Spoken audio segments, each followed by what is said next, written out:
This little video is just to look at some basic French sounds to get an understanding of some of the sounds that an English speaker would find a little bit more challenging, to hear the difference between those and to do a little bit of practice. So let's have a go. So this sound is a very open sound.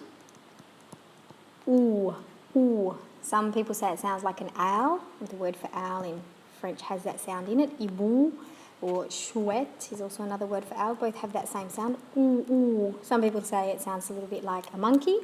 Ooh, very, very open. So you bring your lips together into a round circle at the front, but you actually, ooh, have quite a bit of air inside your cheeks at the same time. Ooh, ooh. So let's try a few words with that sound. Here we go. Ooh. Ooh, meaning or. Ooh, exactly the same sound despite the accent meaning where. The accent is just to differentiate between the two words when they're written. Ooh, ooh. Nous, vous, toujours, fou, tout, grenouille. So have a go at those. Grenouille. Toujours. Let's go through those one more time. Où, nous, vous, toujours, fou, tout, grenouille. And then let's look at another sound that's quite different, and this is a very easy one for us to mix up speakers of English. Hard to hear the difference between these two sounds. And that sound is U, which is actually a sharp sound. U. So we pull our lips together from the front, it almost looks the same, but there's no air inside our cheeks. U. Almost a little bit like the word chew in English. U. And it's shorter. U. Sharp and short. U. Let's have a look at a few words using that sound. Let's try these words. Tu, vu, lu, du, fume, scrupuleux, bu, du. Let's try those one more time. Tu, vu, lu, du, fume, scrupuleux, bu, du.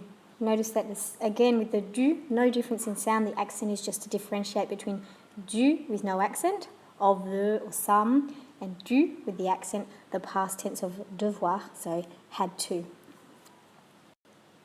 And before we move on to the next sound, have a quick comparison between that first sound, oo, and this second sound, u. Oo, very open, sounds like an owl, oo, and u, very sharp, u. And the two words in French for sharp and open are aigu, which has that very sound in it, aigu, and ouvert, which also has the sound, the open sound in it. Aigu, sharp, ouvert, open. Now this next sound is a great one, very, very French. Very hard for speakers of English because we can see an N there and we're inclined to always say the N. It's very hard for us to look at this sound and not say on. But actually the N can't be heard at all. So it's a very, very nasal sound. You feel a bit silly when you first start practicing this sound. It sounds almost a little bit like cochon, a pig. Practice that a few times over. You do feel a little bit silly with that sound. The best thing is to emphasize it while you're practicing it and then tone it down a little bit once you're using it in words and once you're using it when speaking. But for practice purposes, just put a lot of nasal sound into it. Like think about a cochon, a pig. Think about that sound. Cochon. Let's practice a few words using that sound. On, mon, garçon, bonjour, ton, nom, maison, bon. So we can see that the first word that people hear us say if we're travelling in a French-speaking country is hello, and straight away they can tell that we're not a native French speaker because they can hear it from that ON sound. So let's practice that word again. Bonjour, bonjour, and go through the list one more time. On, mon, garçon, bonjour, ton, nom, maison, bon. The next sound that you'll hear is again, like we had the oo and the u, The next sound is a contrast to the nasal So let's hear it. This sound is a very relaxed, easy sound. We should just relax everything that we're doing. This sound will come much more naturally. It's the sound we tend to hear when non-native speakers are trying to say the nasal sound. We tend to always hear this one, which is just very easy to say. Don't think about it too much, just relax. Let's look at a few words that use this sound. You will see quite a few different spellings of this sound too. Dans, lentement, grand, sans, pendant, jambes, vacances, pourtant. One more time. Dans, lentement, grand, sans, pendant, jambes, vacances, pourtant.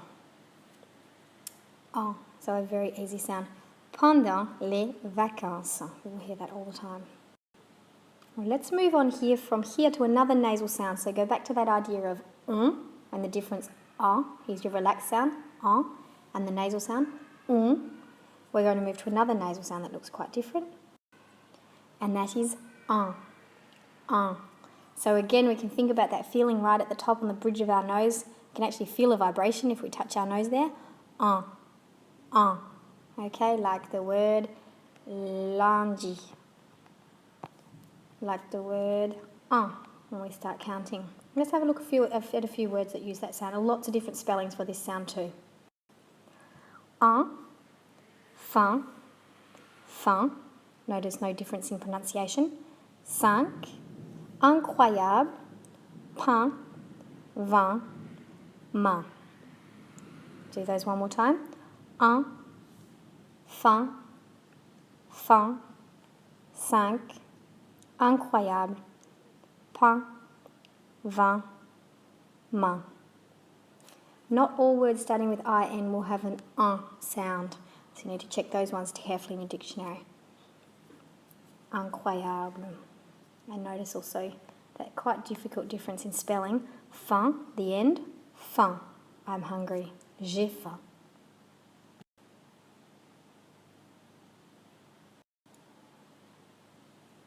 This sound again is a very, very French sound, I think, because it is a sound that stands out when you listen to French native speakers talking. And this is a really nothing sound. I think of this as a nothing sound, almost like it's not there, but then it's such an important sound in the whole language. And this sound is just No more sound to it than just But what you see with French people when they make this sound is they tend to make that shape of their mouth into a pout. And that's where we can recognise someone all the way down the street and say, is that person French? Because it looks like they're speaking French. That comes from this sound when they say and they bring their lips right forward and they draw almost up a little bit, their bottom lip up a little bit. So try having a little pout.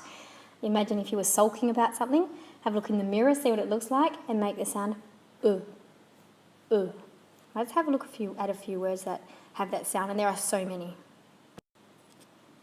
Je, de, le, veux, je veux, peux, regarder, devant, prenons. Let's do those again. Je, de, le, veux, peux, regarder, devant, prenons. And the sorts of things that we would see mistakes with might be something like prenons, where we are as English speakers, or maybe many speakers of French as a second language, would be inclined to say prénom. And we want to be careful with the sound, pre, and also the nasal which we've already looked at. Prenons. Here we've got the and we've got the open, easy, relaxed sound. Devant. Okay, here we've got regarder. So there's a sharp sound. We'll look at that soon. And there it is, that sharp sound. Very sharp.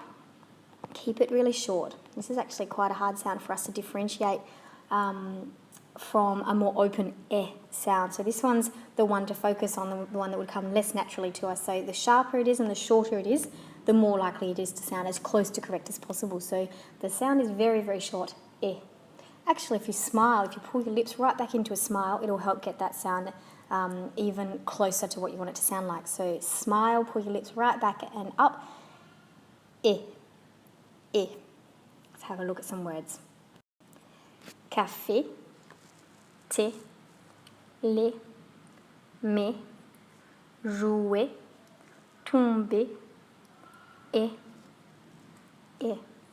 So we can see we've got an infinitive with an ER with the same sound as a past tense, a past participle, the same as the word for is and the word for and. So this is a little bit of a tricky sound, not for the sound but for the meaning in French. Let's go through those words again. Café, thé, lait, mais, jouer, tomber, et, et. And now let's try contrasting that with a sound that almost sounds exactly the same, and this is the hardest one for us who are not French native speakers, is to differentiate between this short, sharp sound and the next one, which is eh.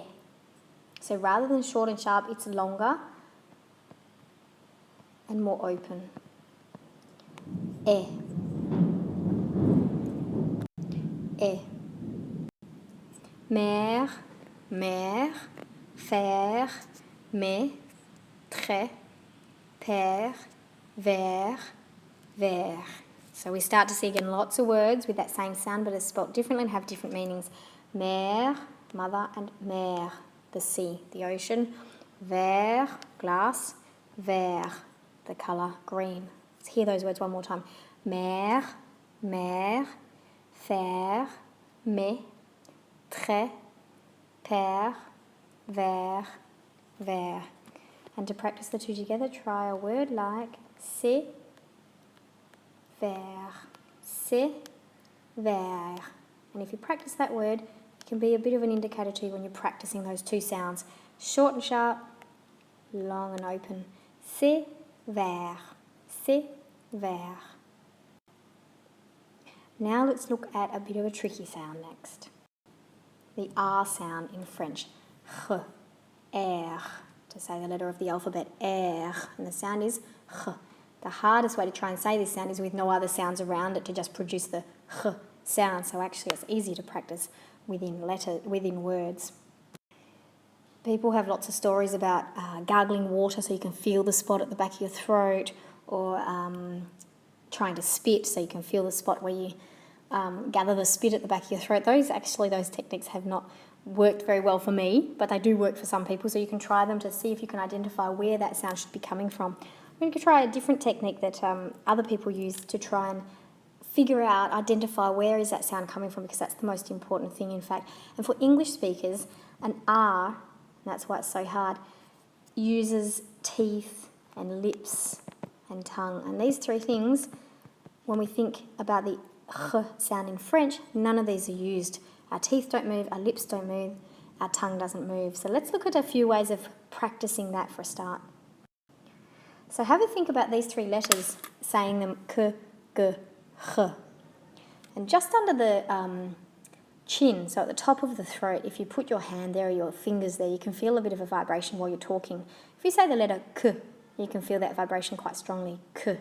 So you've got your hand just under your chin, at the base of your chin, at the top of your throat, k. If you move it halfway down your throat to where there's a sort of a lump in your throat, you'll be able to feel the letter g. So again, from k, and then move your hand down, g. Hand back up to the top, k, and halfway down, g. If you can visualize that step halfway down the throat that goes from k, g, halfway down, the next step down and further in is the h. And actually, if you put your hand right at the base of your throat where you've got that little hollow, you actually can't feel the vibration anymore if you say the sound h.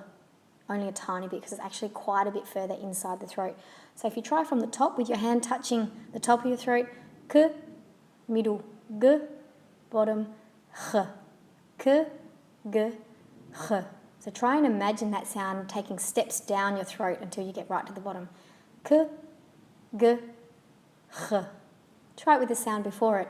Ak, ag, ach, which is a bit easier to say than the sound h on its own. Ak, ag, ach. So let's try that sound with some words. Garçon,